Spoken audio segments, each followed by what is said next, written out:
Thank you for joining us.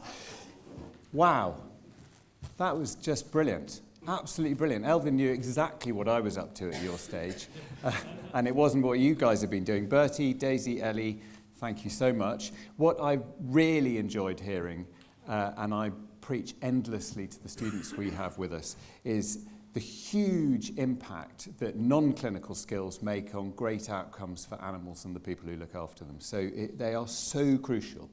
It's all about people. Now, I'm going to hand over to one of my favourite people. One of the people who always greets you with a huge smile, which lightens up the day.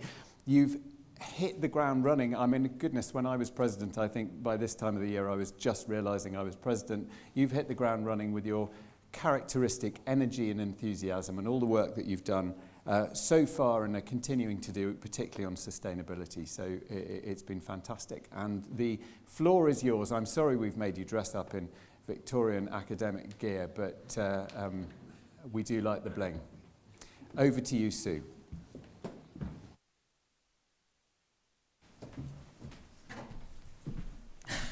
Thank you, Chris. Thank you very much. It's lovely to see everybody. And can I add my congratulations to these three young people at the front? Wow, what passion, what inspiration. And just standing up to talk about cruciate disease with Professor John Innes in the audience. I mean, that is truly something. Well done. So good morning, everyone. My name is Sue Paterson. As you know, I'm currently President of the Royal College of Veterinary Surgeons, and I'm absolutely delighted to welcome you to Fellowship Day today. I'm particularly looking forward to congratulating our new fellows a little bit later on and welcoming our special guest, Dame Professor Sally Davis. I became a fellow in 2017 and I've watched the fellowship grow in number and stature over that time. Initially under the guidance of our first chair, Professor Nick Bacon, and then Professor John Innes, who's with us today, and most recently Dr. Chris Tufnell. RCVS Council agreed in 2018 that the fellowship should have three specific aims. They were firstly to work to promote scientific excellence. Secondly, to harness the expertise of the fellows to further professional skills and practice and to invigorate a curiosity for innovation and its uses. And thirdly, to undertake activities that enriches public discourse about the importance of veterinary science to everyone. It is that third ambition that I am personally particularly keen to promote this year, especially as it lines with my presidential theme of widening participation. As a Royal College, we consider ourselves to be a compassionate, supportive regulator, and we work hard to ensure that our professions are welcoming to both veterinary surgeons and nurses, regardless of their ethnicity, socio-economic background, or gender. We recognise that as we become more diverse and inclusive professions, we become stronger, allowing everyone to flourish and be themselves, both professionally and personally. The routes to fellowship also, I hope, make it an inclusive and diverse learned society, and I'm delighted we're now starting to harness the diversity within the fellowship to demonstrate the different backgrounds of our fellows and the breadth of career pathways available to graduates with a veterinary science degree. Within our fellowship, we have vets within charities and trusts, clinical practice, both primary care and referral services, government services, industry and commerce, human medical research, animal health research, as well as those working within universities, colleges and veterinary schools. We have fellows who are based all over the world and they're active members of our fellowship. I'm indebted to both Emma Milne and Fergus Allerton, who's joining the fellowship today, for their help in driving our public-facing antibiotic amnesty campaign this autumn, particularly in encouraging engagement with schools. Fergus, who works closely with RCVS Knowledge, has been a real powerhouse in promoting responsible antibiotic use within the professions. The antibiotic amnesty campaign is endorsed by BVA, the species divisions, small animal rumour and RCVS Knowledge, as well as most clinical practices, and it's now in its second successful year. It's already making a real difference around appropriate disposal of unused drugs.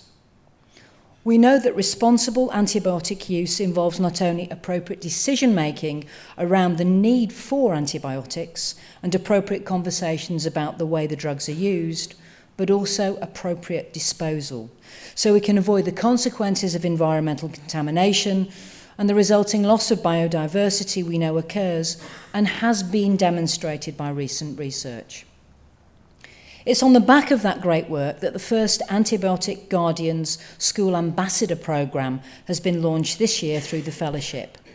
We've run it very much as a pilot this year to measure the engagement from the Fellowship, and I have been delighted to see we've had people step forward to be involved. I hope that, like the antibiotic amnesty, this too can grow year on year. This programme piggybacks on the scheme already run by our medical colleagues and is a real One Health initiative. It aims to connect public health, healthcare professionals and scientists, and now includes veterinary scientists with local schools in order to share learning on infection prevention, hygiene and antimicrobial resistance. And there have been all sorts of resources created to help people engage with school children. We know that primary school children have a natural inquisitiveness about the world around them, and they're little sponges when it comes to information. I have been really surprised that even very young children are aware of the global environmental challenges we face. As a parent, I know the power of the teacher at school, as my daughter or son has arrived home to tell me, "But teacher says." Children's pester power to drive change should not be underestimated. I'm absolutely sure we've all seen the tins of Thomas the Tank Engine spaghetti hoops, other spaghetti hoops are of course available, discarded at the supermarket checkout, where a small child has cajoled their parent into purchasing something that isn't their normal brand. Our hope is by getting out to school children during the autumn and winter terms, we can raise awareness of the important One Health issues, such as infection control and responsible use of antibiotics in both a veterinary and human context, and also increase awareness of the wide range of roles we all, as veterinary surgeons, play in society. For those who have already signed up, and I can see some of those in the audience today, thank you. It's not too late to be involved. As much as it's an awareness week, we encourage everyone here today to see if their local schools can find time in their timetables for such an important topic for discussion. For those who'd like to be involved, please come and see me or Emma or Fergus. We're really happy to give you further details. So thank you everybody for your attention. I'd now like to hand back to Chris, who's going to take us through, I think, to our coffee break. Thank you, Chris.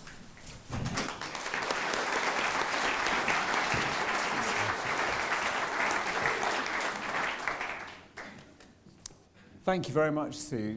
Great to hear from you. And that's taken us up to the morning break. We need to be back in our seats in whichever group we're going to by 11:35, please. The net zero surgery topic will be in this room, but please don't hang around in this room. Please do go and get a tea or coffee because they want to move the room around before that starts. And the behaviourism will be in the council room, which I believe is sort of one jog on from the room we're going to be in next door, so just the other side. So back in your seats by 11:35.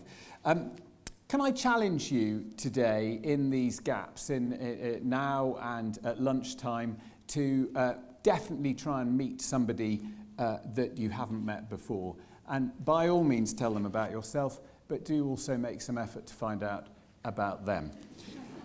We'll look forward to seeing you back in the seats at 11:35. Thank you very much.